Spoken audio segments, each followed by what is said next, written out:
біріншісі видео бізде яғни күннің спектрдің яғни спектрдің бөлуіне байланысты, яғни ол спектрлердің түстерінің түсі негізі олардың толқынның ұзындығына байланысты, яғни астында тұрғандай wavelength, яғни бір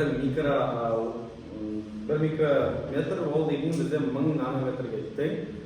Яғни енді mesela қараңыздар, осы қазір бізде Earth, яғни жерде тұр біздің мысалы свет, және бұл жерде бізде 350 ғана кельвин тұр да.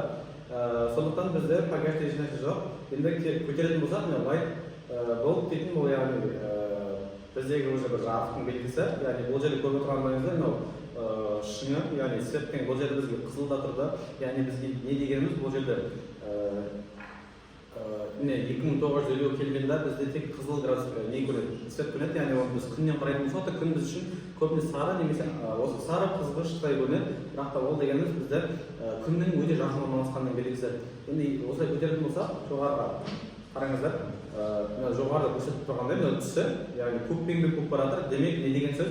Демек бізде зат бізден алыстаған сайын объект біздің көзімізден біздің қабылдауымыз да соншалықты яғни алыс болады. Демек соншалықты түсі де осының жаңағыдай көкке қарай жақынырақ болады. Ал жақын болған сайын сарыға яғни қызылға жақынырақ болады. Мысалы Сириус А дейтін бізде ең алыс точка деп қарастыратын болса, мысалы ана жерде 10.000 кельвинде тұратын болса, ол бізде көк болып көрінетін еді.